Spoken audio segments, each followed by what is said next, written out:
agar tenang dalam urusan rezeki. Sebelum saya lanjutkan, kira-kira di antara Bapak Ibu yang hadir pagi ini ada yang sedang gelisah dengan urusan rezeki atau tidak? Ada? Coba jawab yang kencang. Ada yang sedang gelisah dengan urusan rezeki? Ada? Kalau ada, saya lanjutkan kajiannya. Kalau tidak ada, cukup sekian dan terima kasih. Karena untuk apa dibahas? Karena aman semua kalau begitu. Ahilman, kenapa tema ini diambil?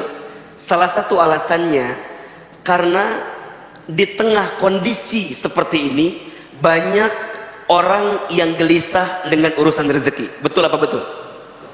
Iya apa iya? Nah, apa yang terjadi? Mohon maaf, tidak sedikit di antara kita yang stres gara-gara urusan rezeki, frustasi gara-gara urusan rezeki. Ujungnya apa? Stres pikirannya, frustasi keadaannya, sehingga dia tidak bisa mengambil kebaikan dalam hidupnya. Yang lebih parah, mohon maaf, rezekinya digelisahkan, yang ujungnya tidak menjadikan hidup dia bahagia, bahkan naudzubillah membuat dia jauh dari Allah Subhanahu wa Ta'ala. Ada orang yang frustasi, ada orang yang stres karena urusan rezeki. Ujungnya apa? Mohon maaf, tidak sedikit orang yang menyalahkan Allah, tidak sedikit orang yang keluar daripada agama Allah, tidak sedikit, mohon maaf, yang kemudian antipati untuk mendekatkan dirinya kepada Allah, yang pada akhirnya ini menjadi musibah yang sebenar-benarnya musibah.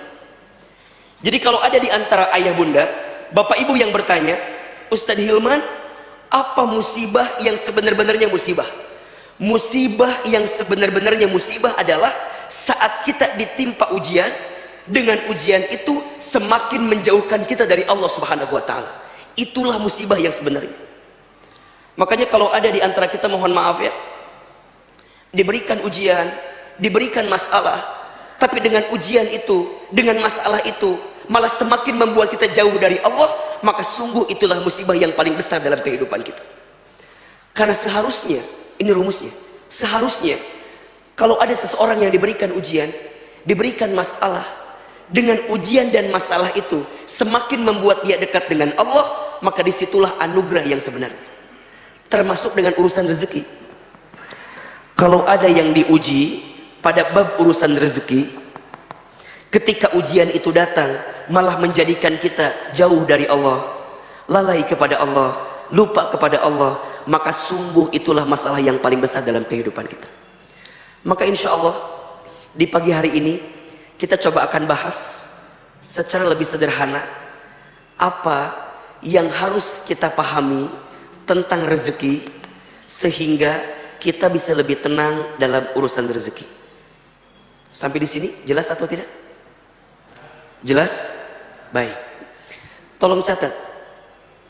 Ada 4 konsep atau ada 4 prinsip tentang rezeki berdasarkan Al-Quran dan hadis yang harus kita pahami sehingga mengantarkan ketenangan dalam hati kita.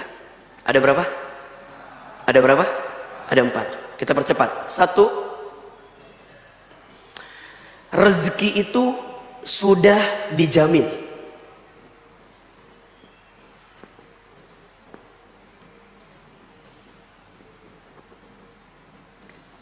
Oke. Yang pertama apa? Ulangi, yang pertama apa? Rezeki sudah dijamin. Keterangannya ada di Quran, surat Hud, surat ke-11 ayat 6. Silakan dibuka. Surat apa? Surat Hud ayat 6. Silakan yang bawa mushaf Quran, silakan dibuka Al-Qur'annya. Yang ada aplikasi di handphonenya, yang ada Qurannya, silakan dibuka. Surat apa tadi? Hud ayat berapa? Ayat 6. Rezeki sudah dijamin. A'udzubillahi minasyaitonirrajim. Bismillahirrahmanirrahim. Perhatikan dengan iman. Wa ma min dabbatin fil ardi illa 'alallahi rizquha wa ya'lamu mustaqarraha wa mustaudaha kullun fi kitabim mubin. Ada ayatnya atau tidak? Ada ayatnya? Ada. Ayo kita bedah sedikit demi sedikit. Di ayat itu Allah Subhanahu wa taala berfirman, "Wa ma min dabbatin fil ardi," dan tidak ada makhluk yang bernyawa, yang bergerak, yang hidup fil ardi, di muka bumi. Oke, ya, illa, kecuali alallahi rizquha, dijamin oleh Allah rizkinya. Jelas ayatnya? Ada ayatnya? Tidak ada satu makhluk pun, bahkan jika kita menggunakan terjemahan yang lebih rinci, dabbah itu dipahami dengan makhluk yang melata, dengan makhluk yang melata. Jadi Allah ingin gambarkan kepada kita, hei manusia, makhluk yang melata saja, kira-kira begitu, makhluk yang melata saja, yang mungkin terbatas pergerakannya, yang mungkin terbatas kemampuannya, yang mungkin terbatas segala organ tubuh dalam dirinya, apa kata Allah? Fil ardi, selama dia hidup di muka bumi, illa 'alallahi rizquha, dijamin oleh Allah rizkinya. Makhluk yang melata aja rizkinya ada, apalagi manusia. Ayo kita jelaskan, makhluk yang melata itu contohnya apa kira-kira? Apa? Buaya? Meni langsung buaya aja. Coba tuh yang agak-agak ringan dulu, jangan langsung buaya. Apalagi contohnya kira-kira? Apa? Cicak. Setuju ya? Oke, Ahilman mau tanya, cicak ada rizkinya atau tidak? Cicak ada rizkinya? Oke, rizki cicak itu apa? Ah? Nyamuk. Kata siapa? Kata lagu kan ya? Oke, cicak di mana kerjanya? Cicak di mana kerjanya? Di dinding. Apa pekerjaan cicak? Oke, cicak di dinding diam merayap, datang seekor nyamuk, terus hap, lalu ditangkap. Oke, berdasarkan lagu itu, cicak di mana kerjanya? Di mana? Adakah yang menyebutkan cicak kerja di Menteng? Ada? Atau di Sudirman? Ada atau tidak? Tidak. Cicak di mana kerjanya? Di dinding. Apa job desk-nya? Bukan merayap, diam-diam merayap. Di sini ada yang diam-diam merayap? Yang mana orangnya diam-diam merayap ini? Oke, sekarang saya mau tanya, tolong jawab ya. Rezeki cicak itu yang nyamperin nyamuk ke cicak atau cicak ke nyamuk? Ayo jawab, yang nyamperin nyamuk ke cicak atau cicak ke nyamuk? Oke, yang jawab nyamuk ke cicak angkat tangan. Oke, turun. Yang jawab cicak ke nyamuk angkat tangan. Ini yang tidak angkat tangan masalahnya apa? Hai Besti, ada apa gerangan kawan? Masalahnya apa ini? Ini yang nggak ngacung masalahnya apa? Oh Ustadz, saya milih yang ketiga. Apa? Dua-duanya saling bergerak. Nyamuk nyamperin cicak, cicak nyamperin nyamuk. Betul apa enggak? Jadi pilih 1, 2 atau 3. Berapa Pak? Enggak 4 aja sekalian? Betul Ustadz. Bukan hanya nyamuk yang nyamperin cicak, tapi juga cicak nyamperin nyamuk. Mana Ustadz? Itu hap. Hap bergerak apa enggak? Untuk hap itu bergerak atau tidak?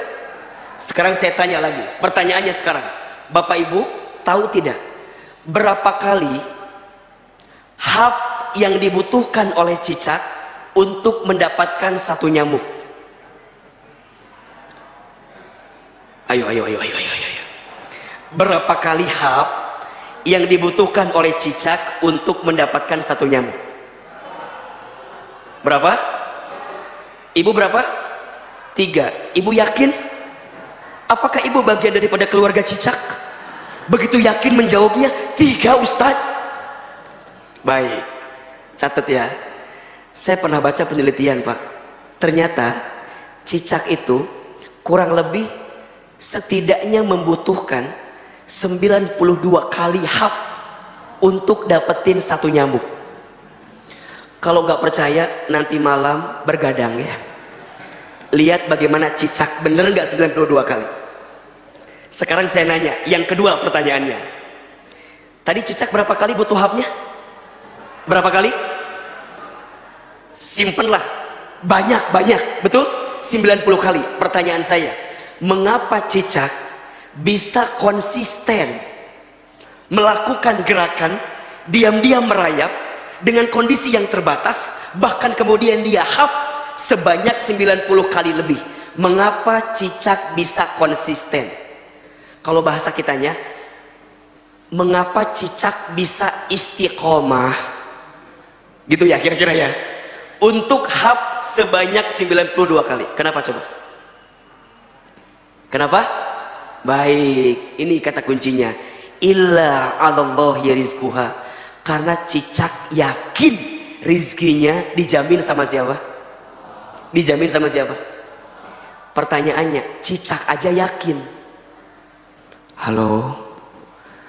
Halo? Kalau saya bilang halo, jawab hai ya. Halo? Hai. Cicak tadi berapa kali hapnya? 92. Kenapa bisa konsisten begitu? Karena cicak apa? Yakin rizkinya siapa yang menjamin? Cicak aja yakin bisa konsisten dengan rizkinya. Mengapa kita manusia tidak yakin kalau Allah menjamin rizki kita? Maka mohon maaf jika ada di antara bapak ibu, teman-teman sekalian yang hari ini sedang galau dengan rezeki, tolong catat baik-baik. Rezeki sudah tertakar, tak mungkin tertukar.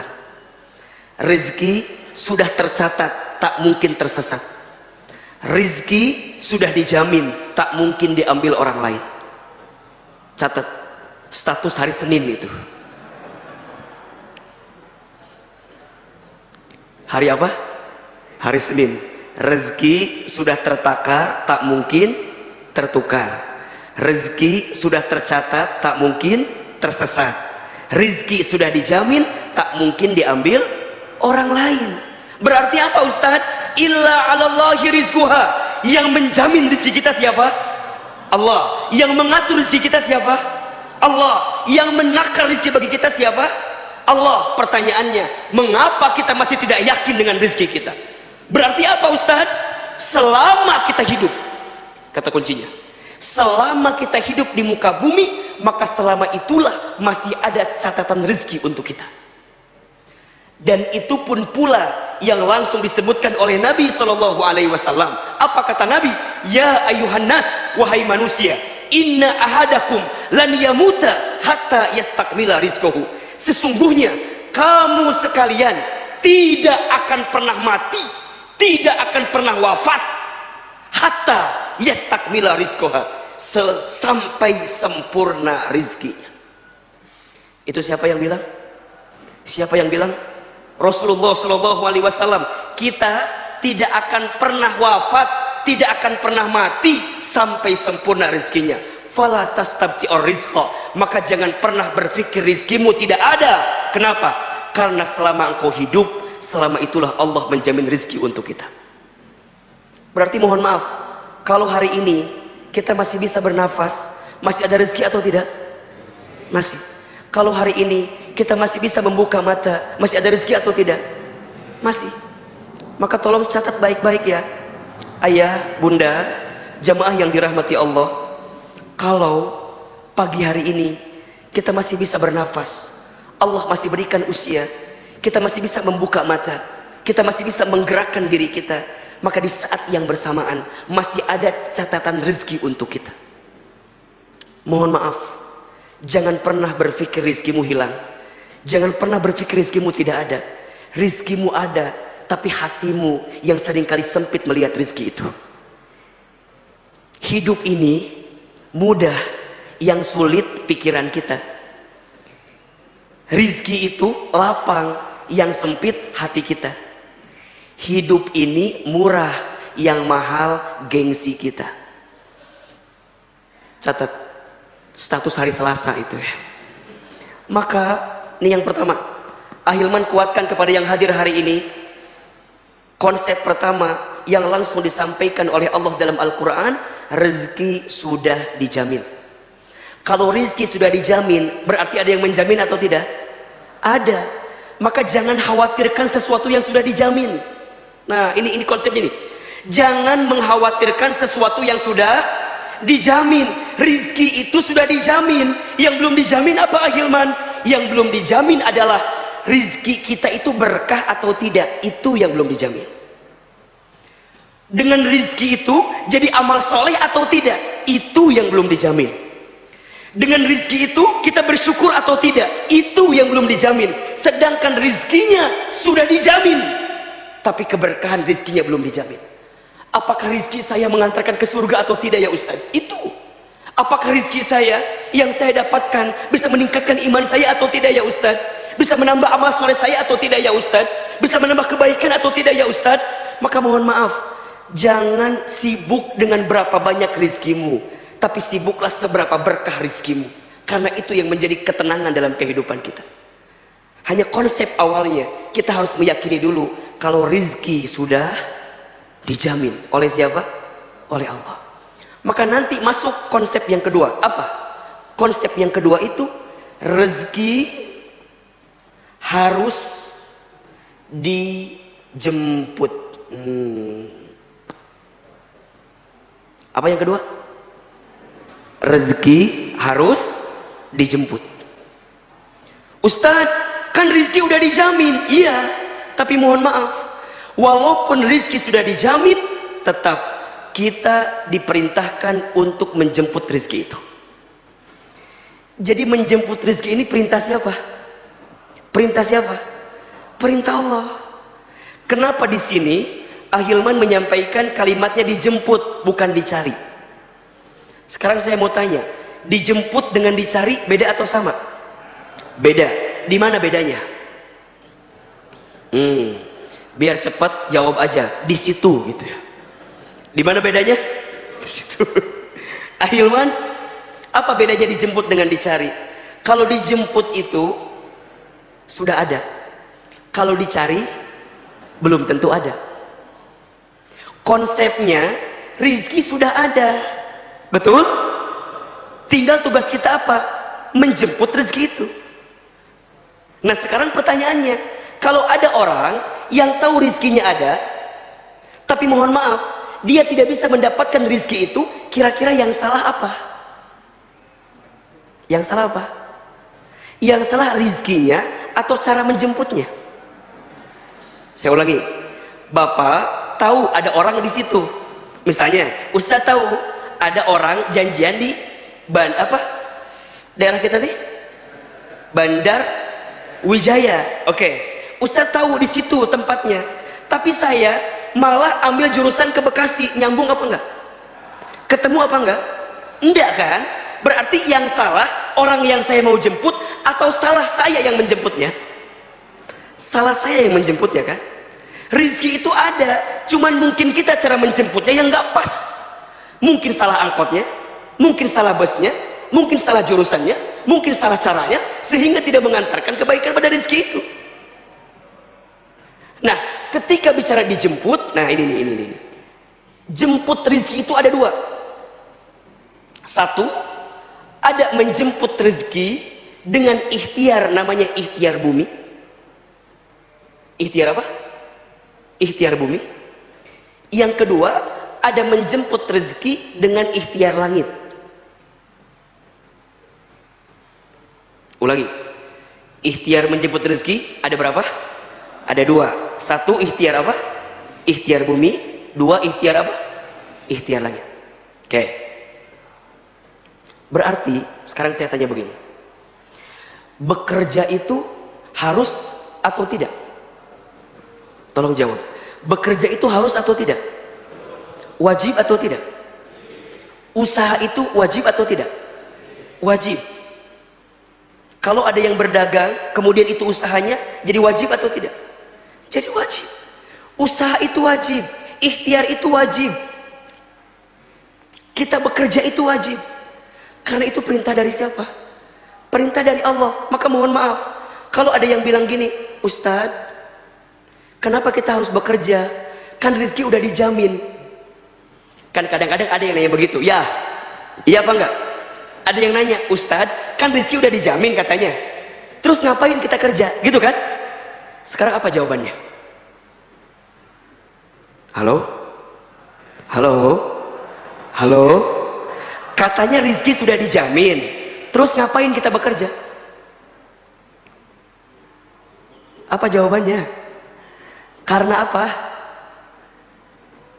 Ya sudah, saya kasih waktu 1 hari 24 jam ya untuk merenungkan jawabannya. Kan tadi sudah saya sampaikan, kenapa kita bekerja? Karena ini perintah dari siapa? Allah. Kita itu ikhtiar bukan semata-mata untuk rezeki, bukan semata-mata untuk dapat rezeki, bukan. Kalau bekerja untuk rezeki, kalau kita nggak dapat, kita nyalain pekerjaannya nanti. Kalau kita dapat, kita menuhankan pekerjaan. Ini bahayanya. Jadi kalau kita mikirnya bekerja itu menentukan rezeki kita, khawatirnya nanti kita menuhankan pekerjaan kita. Sampai keluar kalimat, Ustadz, kalau saya nggak kerja nanti makan apa? Ya enggak. Kalau saya nggak kerja nanti hidup saya gimana? Pertanyaan saya, itu kalimatnya benar apa salah? Benar apa salah? Salah. Bekerja itu bukan semata-mata untuk mendapatkan rezeki, tapi bekerja itu adalah kewajiban kita kepada Allah yang Allah perintahkan kepada kita. Makanya mohon maaf Bapak Ibu, di dalam Islam bekerja itu adalah aktivitas yang sangat mulia. Disebutkan kata Nabi, barang siapa yang keluar dari rumahnya untuk mencari nafkah bagi keluarganya, maka dia sedang berada dalam jihad fi sabilillah. Masya Allah. Jadi kalau ada seorang ayah, seorang suami yang bekerja, berdagang, berusaha untuk mencari nafkah bagi keluarganya, maka dia sedang berada di jalan fi sabilillah. Makanya mohon maaf, memahami jihad fisabilillah itu bukan hanya berperang, bukan hanya artinya ada orang yang menyerang kita kemudian kita berperang, bukan hanya itu. Tapi memahami jihad fisabilillah dengan cara apa? Bagaimana kita bersungguh-sungguh untuk mendapatkan kebaikan dalam hidup kita. Seorang murid yang belajar dengan sungguh-sungguh untuk menghilangkan kebodohan, dia sedang apa? Jihad fisabilillah. Seorang ayah, seorang suami yang dia bekerja untuk mengangkat derajat keluarganya, memberikan nafkah bagi keluarganya, itu ibadah atau bukan? Ibadah. Itu jihad atau bukan? Itu jihad. Ada orang tua yang banting tulang mengurus anaknya, kemudian dia lelah, dia capek, dia peras keringat, banting tulang, kaki di kepala, kepala di kaki, untuk memberikan yang terbaik bagi anaknya. Itu jihad atau bukan? Itu jihad. Maka ikhtiar itu adalah kewajiban kita kepada Allah, sedangkan rizkinya tetap Allah yang mengatur untuk kita. Maka ikhtiar itu kewajiban. Di mana keterangannya Ustaz? Dibuka Quran surat Al-Mulk ayat 15. Surat apa? Surat apa? Al-Mulk ayat 15. Coba dibuka. Apa kata Allah di dalam ayat itu? A'udzubillahi minasyaitonirrajim. Bismillahirrahmanirrahim. Huwallazi ja'ala lakumul arda dalulan famshu fi manakibiha wa kulu min rizqih wa ilaihin nusur. Perhatikan kalimatnya. Huwallazi, dialah Allah, ja'ala lakumul arda, yang menjadikan bumi ini dalulan, luas dan mudah untuk kamu jelajahi. Apa perintahnya?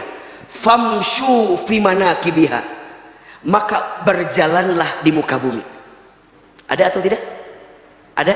Kalau bahasa lainnya, maka ikhtiarlah, maka berusahalah, maka bekerjalah.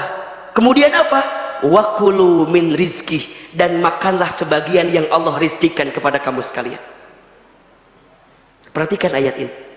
Berarti bekerja itu kewajiban atau bukan? Berusaha itu kewajiban atau bukan? Berikhtiar itu kewajiban atau bukan? Kewajiban. Maka mohon maaf, Islam bukan agama yang mengajarkan bermalas-malasan. Islam bukan agama yang mengajarkan kita untuk tidak berikhtiar dalam penuh kebaikan. Justru Islam adalah agama yang sangat mengajurkan umatnya untuk apa? Untuk bekerja dengan baik, untuk bekerja dengan profesional, untuk bekerja dengan disiplin, untuk bekerja dengan baik. Kenapa? Karena ini bagian daripada ikhtiar kita menjemput rezeki. Makanya mohon maaf ya, Ahilman mah paling kesel sama orang yang bikin status akan indah pada waktunya.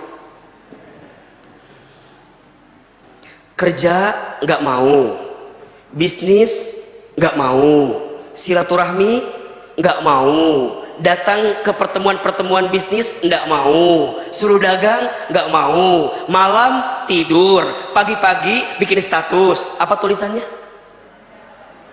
Apa tulisannya? Akan indah pada waktunya. Asatu nyambung eta teh. Akan indah pada waktunya itu hanya berlaku bagi mereka yang mau menjemputnya, yang mau berikhtiarnya. Maka ingat, bekerja itu ikhtiar apa tadi? Ikhtiar apa? Ikhtiar bumi. Tapi mohon maaf, jangan terlalu mengandalkan ikhtiar bumi. Kalau kita mengandalkan ikhtiar bumi, berarti kita hanya terlalu pede dengan kemampuan kita. Maka nanti ada ikhtiar langit. Apa? Ketakwaan. Itu. Karena kita yakin yang menjamin rizki adalah Allah subhanahu wa ta'ala. Betul? Maka saat kita menginginkan rizki dari Allah itu, jemputlah rizki tadi dengan cara yang Allah inginkan kepada kita. Apa? Ketakwaan. Wa may yattaqillaha yaj'al lahu makhraja wa yarzuqhu min haitsu la yahtasib. Barang siapa yang bertakwa kepada Allah, niscaya Allah akan tunjukkan jalan keluar dari setiap masalah yang sedang dihadapi. Wa yarzuqhu min haitsu la yahtasib, dan Allah akan memberikan rizki dari jalan yang tidak disangka-sangka. Jelas sampai di sini? Jelas? Jadi kalau ayah bunda, bapak ibu, teman-teman sekalian ingin meningkatkan rizki dalam hidupnya, simple, tingkatkan ketakwaannya. Ini rumus bukan kata Ahilman, langsung Allah sebutkan dalam Al-Quran. Ustadz, apa itu takwa? Takwa itu artinya ketundukan, kepatuhan kita kepada Allah dengan cara apa? Mengerjakan semua perintah Allah dan meninggalkan semua larangan Allah itu. Maka nanti, nah lihat. Maka nanti seseorang yang berikhtiar menjemput rezeki, jika ketakwaan yang menjadi landasannya, indikator rezekinya bukan banyak atau sedikit, bukan untung atau rugi. Kalau dia kerja, lihat gaji, bukan banyak atau besar kecil, bukan. Kalau dia dagang, mikirnya bukan hanya untung rugi, bukan. Kalau dia berikhtiar, bukan jauh atau dekat, bukan. Tapi karena urusannya ketakwaan, maka dia akan berpikir begini, ini halal atau haram? Jelas? Ini mengantarkan saya ke surga atau ke neraka? Kalau saya bisnis saya ini membawa manfaat atau madarat, itu yang jadi pertimbangan dalam dirinya. Jadi pertimbangannya bukan untung rugi, pertimbangannya bukan hanya profit atau loss, pertimbangannya bukan hanya banyak atau sedikit, tapi pertimbangannya adalah berkah atau tidak, halal atau haram, mengantarkan saya ke surga atau tidak. Maka apa perintah Allah kepada kita? Ayo engkau bekerja. Tapi ingat, ketika engkau berikhtiar, carilah yang halal dan carilah yang thayyib. Betul apa enggak? Jadi nanti ikhtiar bumi yang tadi kita awalnya harus kerja, iya, tapi ditambah lagi kerjanya harus halal, harus baik. Quran surat Al-Baqarah ayat 168 dikuatkan lagi dengan Quran surat Al-Baqarah ayat 172. Coba dibuka. Surat apa? Al-Baqarah ayat berapa? 168 dan surat Al-Baqarah ayat 172. 172. Perhatikan. A'udzubillahi minasyaitonirrajim. Bismillahirrahmanirrahim. Apa perintah Allah kepada kita? Ya ayyuhan nas, wahai manusia. Yang dipanggil siapa? Yang dipanggil siapa? Manusia. Kalau ada ayat yang diawali dengan ya ayyuhan nas, maka ayat ini sifatnya universal. Berarti bukan hanya kepada orang yang beriman saja, bukan hanya kepada orang muslim saja, tapi kepada semuanya. Hei manusia, termasuk berlaku untuk mereka yang non muslim. Apa? Kulu carilah, kulu makanlah, kulu dapatkanlah, kulu ikhtiarlah, mimma fil ardi, dari apa-apa yang ada di muka bumi. Apa perintahnya? Halalan thayyibah, carilah yang halal, carilah yang baik. Kalau bahasa gampang kita gini, carilah yang halal, carilah yang baik. Kalau dapetin rizki, kalau mau selamat, dapetinlah yang halal, dapat yang baik. Kalau jadi pejabat, jangan korupsi. Karena kalau korupsi, pasti nggak baik. Betul? Coba saya mau tanya, harta yang korupsi itu banyak atau sedikit? Banyak atau sedikit? Banyak. Tapi berkah atau tidak? Tenang atau tidak? Tidak. Nyuri, dapat nggak? Dapat. Tapi nggak halal, nggak akan mendapatkan ketenangan. Maka ujungnya apa? Perhatikan. Kalau kamu mencari rizki yang tidak halal dan tidak baik, apa yang terjadi? Wala tattabi'u khutuwatis syaitan. Janganlah engkau mengikuti langkah-langkah syaitan. Berarti mohon maaf ya, kalau kita berikhtiar menjemput rezeki, patokannya bukan halal, bukan baik, berarti kita sedang mengikuti langkah siapa? Langkah syaitan. Apa ujungnya? Perhatikan. Innahu lakum aduwwum mubin. Rizki tadi, harta tadi yang kamu dapatkan itu tidak akan pernah menjadi kebaikan untuk kamu, kecuali jadi apa? Aduwwum mubin, jadi musuh yang nyata bagi kamu. Sekarang saya mau tanya begini, Bapak Ibu, ada nggak satu kondisi, mohon maaf, hartanya banyak tapi hatinya gelisah? Ada atau tidak? Ada? Gajinya besar tapi hatinya gelisah, ada atau tidak? Banyak. Hartanya berlimpah tapi tidak mengantarkan ketaatan dia kepada Allah, banyak atau tidak? Kalau ada yang semisal itu, tolong catat baik-baik, evaluasi. Mungkin harta kita tidak berkah.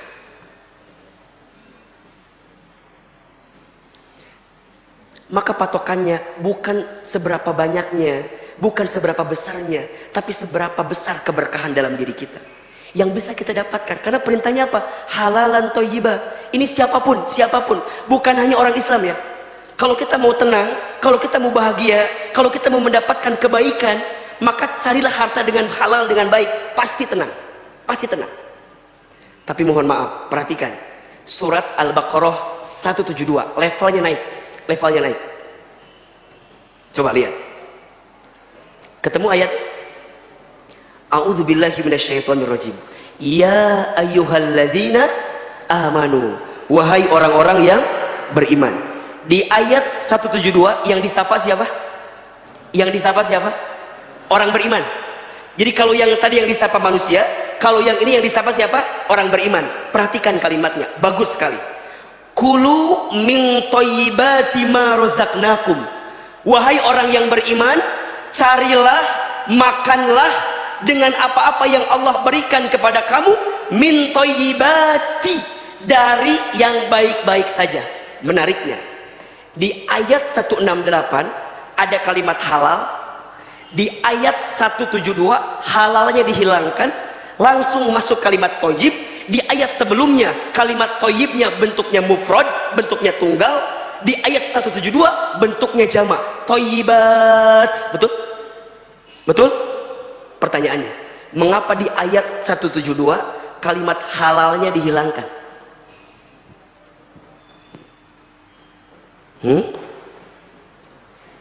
Yang disapa tadi siapa? Yang disapa siapa? Orang beriman. Allah ingin menegaskan kepada kita bahwa apa? Kalau orang beriman, udah pasti akan ngambil yang apa? Yang halal. Masya Allah. Kalau orang beriman udah pasti ngambil yang halal. Jadi kalau ada orang yang mengaku beriman tapi masih hobi dengan yang haram, maka dipertanyakan imannya. Karena bagi orang beriman sudah tidak usah lagi ditanyakan mengambil yang mana ya, ngambil yang mana, udah pasti yang haram dia tinggalkan, yang halal dia ambil. Sehingga apa ujungnya? Min thayyibat, mungkin yang didapatkan sedikit, tapi thayyibat, memberikan kebaikan yang banyak. Itu poinnya tuh. Kalau tadi masih orientasinya halal, baik, tapi kalau orang beriman, ketika makin kuat imannya, makin kuat ketakwaannya, ya dia mencari yang halal. Tidak penting berapa banyak dia dapatkan, karena yang paling penting Allah berikan kebaikan kepadanya. Maka nanti apa kuncinya? Lanjut kalimatnya, washkuru lillah in kuntum iyyahu ta'budun. Dan bersyukurlah kamu kepada Allah, ya, jika kamu adalah orang-orang yang menyembah Allah, jika kamu adalah orang yang mau disebut sebagai hamba Allah subhanahu wa ta'ala.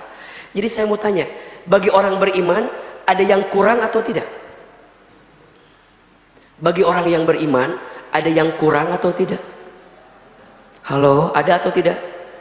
Mohon maaf, bagi orang beriman tidak ada kata kurang dalam urusan rezeki. Karena bagi orang beriman semuanya cukup yang Allah berikan kepada kita. Betul atau tidak? Betul atau tidak? Coba saya mau tanya, ada tidak yang kurang? Kalau kita beriman ya, saya tanya nih, ada atau tidak yang kurang yang Allah berikan kepada kita? Ada atau tidak? Demi Allah, tidak ada yang kurang yang Allah berikan kepada kita. Tidak ada yang kurang. Yang kurang siapa Ustadz? Yang kurang bukan Allah, yang kurang bukan pemberian Allah, tapi yang kurang kita saja. Ustadz, kita kurang apa? Mohon maaf, kita ini dikasih nikmat kurang syukur, dikasih ujian kurang sabar, ketika beramal kurang ikhlas, ketika ada takdir kurang ridho, kalau dikumpulin kurang ajar. Betul apa betul? Dikasih nikmat kurang apa? Jawab, kurang apa? Kurang syukur. Dikasih ujian kurang apa? Kurang sabar. Ketika beramal kurang apa? Kurang ikhlas. Ketika ada takdir kurang apa? Kurang ridho. Kalau dikumpulin kurang apa? Ulangi lagi, dikasih nikmat kurang apa? Kurang syukur. Dikasih ujian kurang apa? Kurang sabar. Ketika beramal kurang apa? Kurang ikhlas. Ketika ada takdir kurang apa? Kurang ridho. Kalau dikumpulin kurang apa? Siapa itu? Ada orangnya di sini, ada. Yang mana orangnya? Jawab atuh. Saya. Siapa orangnya? Siapa orangnya? Tidak ada yang kurang. Selama engkau menjemput rezeki, maka selama itu Allah berikan kebaikan kepada kita semua. Maka ingat, ikhtiar menjemput rezeki itu ada dua. Ada ikhtiar bumi, cari yang halal, cari yang thayyib. Ada ikhtiar langit, tingkatkan ketakwaan kita kepada Allah, maka Allah akan berikan rezeki kepada kita. Jelas sampai di sini? Ustadz, kalau ketakwaan bisa meningkatkan rezeki, berarti kemaksiatan bisa menghambat rezeki. Insya Allah. Saya ulangi, kalau ketakwaan bisa meningkatkan rezeki, berarti kemaksiatan bisa menghambat rezeki. Mohon maaf, mengapa ada yang diuji? Mohon maaf ya, ada orang yang hartanya Masya Allah berlimpah, tapi keluarganya tidak rukun, anak-anaknya tidak soleh-solehah. Coba tanyakan, mungkin masih ada harta yang tidak baik yang kita makan, sehingga mengantarkan sesuatu yang tidak baik juga dalam kehidupan kita. Betul atau tidak? Apa kata Nabi? Tidak akan pernah tumbuh daging dari harta yang tidak halal. Yang ada adalah kegelisahan, kekecewaan, ketidaktenangan, sehingga mengantarkan keburukan dalam kehidupan kita. Maka Bapak Ibu sekalian yang dirahmati Allah, Prinsip yang kedua, rizki harus dijemput. Bagaimana cara menjemputnya? Ada dua. Ikhtiar buminya diperbaiki, ikhtiar langitnya dikuatkan. Ketakwaan kepada Allah Subhanahu wa taala. Ustadz, apa di antara amalannya? Catat ini ya. Ada 5S. Ada berapa? 5S jalan ketakwaan yang bisa kita tingkatkan untuk memudahkan rezeki kita. Ada berapa tadi? 5S. S yang pertama, sholat. Apa? Sholat. Ayah bunda, bapak ibu, jika ingin baik rezekinya, perbaiki sholatnya. Ini rumus, ini rumus. Kalau rezekinya ingin tambah baik, perbaiki apa? Sholatnya. Langsung rumus ini disebutkan di dalam Al-Quran, surat Toha ayat 132. Surat apa? Quran surat ke-20 ayat 132. Perhatikan apa kata Allah. Wa'mur ahlaka bis salat, dan perintahkanlah keluargamu untuk salat. Wastobir alaiha, dan bersabar-sabarlah dalam salat itu. Perhatikan ya, keluargamu salat, kamu perbaiki salat ya, dan salatnya harus sabar. Maksudnya apa? Jaga salat, jaga salat. Ingat, kalau salatnya udah baik, salatnya udah benar, apa kata Allah? La nas'aluka rizqan, jangan pernah bertanya tentang rezeki. Masya Allah. Pertanyaannya, mengapa di ayat itu Allah menyandingkan antara salat dengan rezeki? Jawabannya, karena banyak di antara kita yang melalaikan salat karena sibuk mencari rezeki. Betul apa enggak? Betul atau tidak? Mengatasnamakan Ustaz kan lagi nyari rezeki, kata Ustaz kan wajib. Iya, tapi jangan menggadaikan kalimat engkau mencari rezeki, tapi di satu sisi engkau melupakan perintah Allah dalam salat yang Allah sampaikan kepada kita. Maka hati-hati. Apa kata Allah? Kalau salatnya udah sabar, kalau salatnya udah benar, la nas'aluka rizqan, jangan pernah bertanya tentang rezeki. Kenapa? Nahnu narzuquka, kami yang akan menjamin rizkimu. Wal akibatul taqwa, karena itu akibat ketakwaanmu kepadaku, kata Allah. Ini rumus. Bapak ibu, pengen baik rizkinya, perbaiki sholatnya. Pengen mudah rizkinya, maka permudah sholatnya. Kapan Ustaz sholat yang terbaik itu? As-sholatu ala waktiha, sholatlah di awal waktu, itu kata Nabi. Ada 3 amalan yang paling dicintai oleh Allah. Satu kali bertanya sahabat mulia Abdullah bin Mas'ud radhiyallahu an, bertanya, ya Rasulullah, ayyul a'mal ahabbu ilallah, amal apa yang paling dicintai oleh Allah? Kemudian baginda Nabi menjawab, yang pertama, as-sholatu ala waktiha, sholat di awal waktu. Catat ya, bukan tepat waktu, tapi awal waktu. Ustadz, apa bedanya awal dengan tepat? Beda. Kalau tepat waktu itu azan zuhur jam 12, kita sholat jam 2, masih tepat atau tidak? Masih tepat apa enggak? Masih tepat, masih boleh, masih boleh. Tapi kalau awal waktu azan zuhur jam 12, maka sebelum jam setengah 12 dia sudah siap-siap untuk menjemput sholat itu. Perbaiki sholatmu, maka Allah perbaiki hidupmu. Perbaiki sholatmu, maka Allah perbaiki rizkimu. 2, Ustaz, sedekah. Apa yang kedua? Sedekah. Mana qasat min malin sedekah, tidak akan pernah berkurang harta yang disedekahkan. Ingat, ada prinsip hidup namanya terima kasih. Apa namanya? Terima kasih. Apa maksudnya? Catat ya. Seberapa banyak yang ingin kamu terima tergantung seberapa banyak yang kamu kasih. Catat, status hari Rabu itu ya. Terima kasih. Seberapa banyak yang ingin kamu terima tergantung seberapa banyak yang kamu kasih. Ustadz mau tanya, Bapak Ibu pernah nggak dengar ada orang yang dermawan tiba-tiba miskin? Ada apa enggak? Asa nggak ada. Yang pelit miskin ada apa enggak? Ada. Ada. Yang dermawan miskin asa nggak ada. Tapi kalau yang Ustadz dia mah pelit, nah sekarang miskin, itu ada. Maka percayalah, setiap sedekah yang kita berikan, maka di saat itu Allah akan lipat gandakan kebaikan untuk kita. Sedekah menghapuskan dosa. Sedekah menghilangkan, mencegah bala.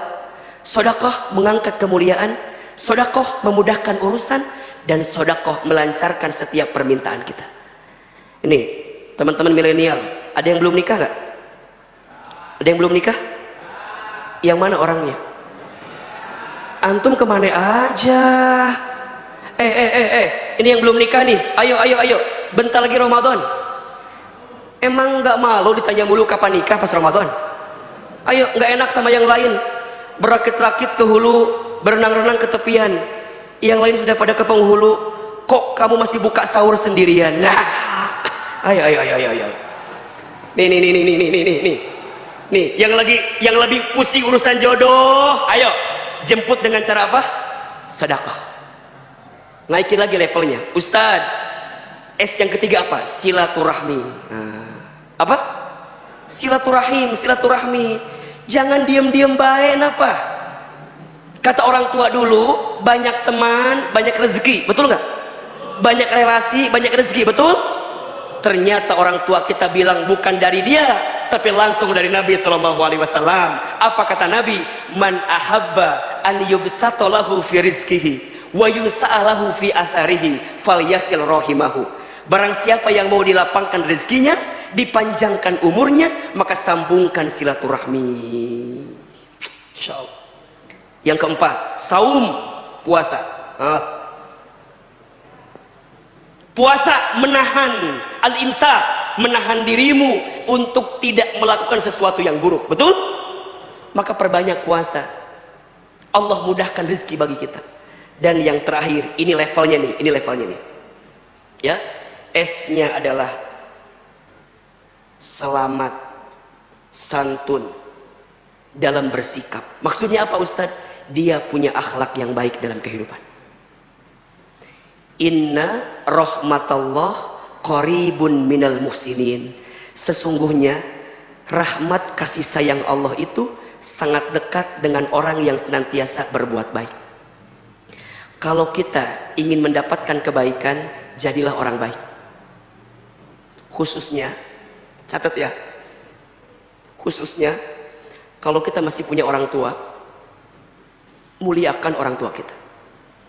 Karena keberkahan rizkimu itu ditentukan seberapa besar engkau memuliakan orang tua. Ridullah fi ridul walidain wa sukhtullah fi sukhtil walidain. Ridhonya Allah ada pada ridhonya orang tua, murka bencinya Allah ada pada murka benci orang tua. Mohon maaf kalau ada di antara hadirin sekalian yang hari ini sedang punya persoalan, sedang sempit, sedang sulit, sedang punya masalah, dan teman-teman sedang bingung, Ustaz, apa ya masalah yang sesungguhnya? Coba evaluasi. Mungkin ada perbuatan kita yang pernah menyakiti hati orang tua kita. Mungkin ada kelakuan kita yang pernah menyinggung perasaan orang tua kita. Karena satu kali saja kita menyakiti hati orang tua kita, menyinggung perasaan orang tua kita, maka jangan kaget kalau ada kekecewaan yang datang dalam kehidupan kita, khususnya kepada ibu kita. Satu kali sahabat bertanya, ya Rasulullah, kepada siapakah aku harus berbuat baik? Rasul menjawab, ummuka, kepada ibumu. Kemudian summa ummuka, kepada ibumu. Kemudian summa ummuka, kepada ibumu. Kemudian summa abuka, kepada bapamu. Ibu disebutkan 3 kali, bapak disebutkan 1 kali. Kenapa, Ustaz? Ya, karena ada pengorbanan ibu yang tidak dilakukan oleh seorang ayah. Apa diantaranya? Ustaz sering bilang, ada 5 air yang dikeluarkan oleh seorang ibu yang tidak akan bisa digantikan oleh anaknya. Ada berapa? Ada 5 air yang dikeluarkan oleh seorang ibu bagi anaknya yang tidak akan bisa digantikan oleh anaknya. Apa diantaranya, Ustadz? 1, air ketuban saat ibu mengandung anaknya. 2, air darah saat ibu melahirkan anaknya. 3, air susu saat ibu menyusui anaknya. 4, air keringat saat ibu merawat membesarkan anaknya. 5, air mata saat ibu menangis mendoakan anaknya. Mohon maaf bos, mohon maaf bapak ibu.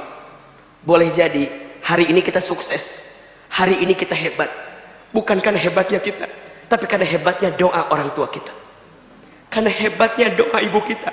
Maka jangan kaget kalau ada orang, kalau ada anak yang lupa berbakti sama orang tuanya, kalau ada anak yang lupa memuliakan orang tuanya, maka jangan kaget. Cek, itu urusan dunianya Allah porak-pogandakan. Habis. Kenapa? Dia lupa menjemput keramat terbaik dalam hidupnya. Siapa? Orang tua. Maka ini anak-anak saya, adik-adik saya nih, yang milenial khususnya, kalau antum rezekinya pengen lancar, pengen mudah, karirnya bagus, udah sayangi orang tua kita, muliakan orang tua kita. Karena Ahilman sangat percaya dengan izin Allah, apa yang hari ini saya dapatkan itu hasil daripada kebaikan orang tua saya. Sedikit saya cerita ya, saya itu waktu kecil bisa dibilang nakal lah begitu. Tapi ibu saya suka bilang, nanti Iman bakal jadi ustadz ya, mama doain. Itu tetangga sering komplain ke ibu saya, Bu, ini si Iman begini. Apa kata ibu saya? Maafin anak saya ya, insya Allah nanti anak saya jadi ustadz katanya. Maka lulus SD, saya dimasukin ke pondok, ke pesantren. Saya nyantren lah di pesantren. Mungkin bapak ibu pernah dengar pondok pesantren Darul Arqam. Salah satu alumninya Ustadz Adi Hidayat. Saya adik kelas beliau, beda 4 tahun atau 5 tahun dengan beliau di pondok pesantren. Saya sekolah di sana, saya mondok di sana. Selama saya mondok itu saya mengalami banyak proses kehidupan yang begitu panjang. Salah satunya, saya banyak berinteraksi dengan ibu saya. Jadi ibu saya itu punya penyakit stroke. Jadi kalau makan itu harus disuapin sama saya gitu. Jadi kalau saya lagi libur dari pesantren, kemudian saya pulang ke rumah, saya nyuapin ibu saya. Dan ketika nyuapin itu, kalau lagi sarapan pagi-pagi, ibu saya itu suka nonton ceramah ustadz-ustadz di TV gitu. Apa kata ibu saya? Iman, nanti mama bakal nonton Iman ceramah di TV ya, kayak ustadz itu. Terus saya bilang, nggak mungkin mah, kita orang desa, orang kampung, saya asli orang Garut, kayaknya nggak mungkin mah. Apa kata ibu saya? Jangan begitu nak, ulah gitu jang, kalau bahasa Sundanya gitu. Jangan begitu nak, aminkan saja. Amin. Maka setelah itu saya, kalau ibu saya bilang apa, amin aja, amin. Ada iklan pakai bahasa Inggris. Kata ibu saya, nanti Iman bakal sekolah pakai bahasa Inggris. Mungkin ke luar negeri, mungkin maksudnya. Amin. Ibu saya pernah dapat sejadah gambarnya Ka'bah dari orang yang pulang dari haji umroh. Saya perhatikan ibu saya kalau setelah sholat suka baca talbiyah, labbaik Allahumma labbaik. Saya tanya, mama kenapa kalau setelah sholat suka baca talbiyah? Kata mama saya, Iman, mama tuh ingin sekali berangkat ke Baitullah. Terus saya bilang, kenapa nggak berangkat? Dari mana uangnya? Katanya. Dipegang pipi saya, diusapin. Kalau mama nggak sempat berangkat ke Baitullah, mama doain ya, Iman bisa bolak-balik ke Baitullah. Amin. Hadirin yang dirahmati Allah, dengan izin Allah, apa yang pernah ibu saya ucapkan dulu, saat ini kejadian semua. Ibu saya pernah bilang, nanti Iman, mama akan lihat ceramah di TV katanya. Dengan izin Allah kejadian hari ini ya. Mungkin bapak ibu sering lihat di TVRI, salah satu guru yang kita temani, Syekh Fatur Rahman, yang setiap Sabtu pekan pertama malam minggu mengisi juga di sini kajian tasawuf. Mungkin kalau hari Senin bapak ibu bisa lihat kita di Trans TV subuh. Kalau saya tanya, itu bukan karena hebatnya saya, tapi karena hebatnya doa ibu saya. Bukan karena hebatnya saya, tapi hebatnya doa ibu saya. Ustaz senang, alhamdulillah. Tapi saya sedih. Apa sedihnya? Ibu saya tidak sempat nonton saya di televisi, karena Allah lebih duluan panggil usia ibu saya sebelum saya bisa tampil di televisi. Saya dapat kesempatan berangkat ke Amerika, ke Jepang, ke Kanada dengan izin Allah. Tapi ibu saya tidak pernah tahu kalau anaknya pernah berangkat ke sana, pernah safari dakwah di sana, pernah belajar di sana. Karena ibu saya telah dipanggil usianya oleh Allah lebih duluan sebelum saya bisa berangkat ke sana. Saya bisa berangkat haji umroh dengan izin Allah kapanpun, karena kita pembimbing haji dan umroh. Tapi saya sedih, saya belum sempat bisa menggenggam tangan orang tua saya untuk bisa berangkat ke Baitul. Tapi percayalah, kalau hari ini rizkimu ingin seperti raja, maka jadikanlah orang tuamu seperti raja. Jika ingin rizkimu mulia, maka muliakanlah orang tuamu. Karena saat engkau memuliakan orang tuamu, maka Allah akan muliakan kehidupanmu. Maka jadilah orang baik, jadilah orang baik, jadilah anak yang soleh, jadilah orang yang senantiasa menghadirkan kebaikan, kebaikan, kebaikan. Karena setiap kebaikan akan mengantarkan kebaikan. Hal jazaul ihsan illal ihsan. Tidak ada satu kebaikan pun kecuali balasannya adalah kebaikan. Maka Bapak Ibu sekalian, konsep yang kedua, rizki harus dijemput. Bagaimana cara menjemputnya? Ada dua, ikhtiar bumi, ikhtiar langit. Apa ikhtiar langitnya? Tingkatkan ketakwaan. Apa jenis ketakwaannya? Minimal 5 tadi. Salat, sedekah, silaturahim, saum, dan jadilah pribadi yang soleh. Khususnya jika ada seorang anak, jadilah anak yang soleh di hadapan orang tua kita. Masih ada 2 poin lagi. Insya Allah kita akan bahas di episode yang akan datang. Semoga masih ada kesempatan untuk bisa mengisi lagi di An-Nabawi. Boleh atau tidak? Masih terbuka? Masih boleh? Baik, mudah-mudahan bermanfaat ya. Pertama, jangan galau lagi, yakin rizki sudah dijamin. Dan yang kedua, rizki harus dijemput. Jemputlah dengan cara yang terbaik. Mudah-mudahan bermanfaat, dan mohon izin tidak ada tanya jawab karena Ahilman mau langsung berangkat ke acara selanjutnya. Semoga Allah berikan kebaikan untuk kita semua. Terakhir, mari kita angkat kedua telapak tangan kita. Kita lembutkan hati, kita berdoa kepada Allah Subhanahu wa taala. Semoga Allah memberkahi dan merahmati pertemuan kita saat ini. Istighfar 3 kali. Astagfirullahaladzim, astagfirullahaladzim, astagfirullahaladzim. Angkat kedua telapak tangan kita, tundukkan kepala kita, tutup kedua mata kita. Aminkan dalam hati masing-masing. A'udzubillahi minasyaitonirrajim. Bismillahirrahmanirrahim. Alhamdulillahirabbil alamin. Hamdan syakirin hamdan naimin. Hamdan yuwafi ni'amahu wa yukafi mazidah. Allahumma sholli ala sayyidina Muhammadin wa ala alihi wa ashabihi ajmain. Allahumma la tada' lana dhanban illa ghafartah, wa la hamman illa farajtah, wa la maridun illa syafaitah, wa la aiban illa satartah, wa la dainan illa qadaitah, wa la hajatan min hawaijid dunya wal akhirah illa qadaitah wa yasartah. Ya Allah, ya Tuhan kami, tidak ada yang hadir di antara kami pagi ini kecuali kami yang banyak dosa. Engkau ampuni dosa-dosa kami ya Allah. Kami yang banyak salah, Engkau ampuni kesalahan kami ya Allah. Kami yang sering berbuat maksiat, Engkau hapuskan maksiat kami ya Allah.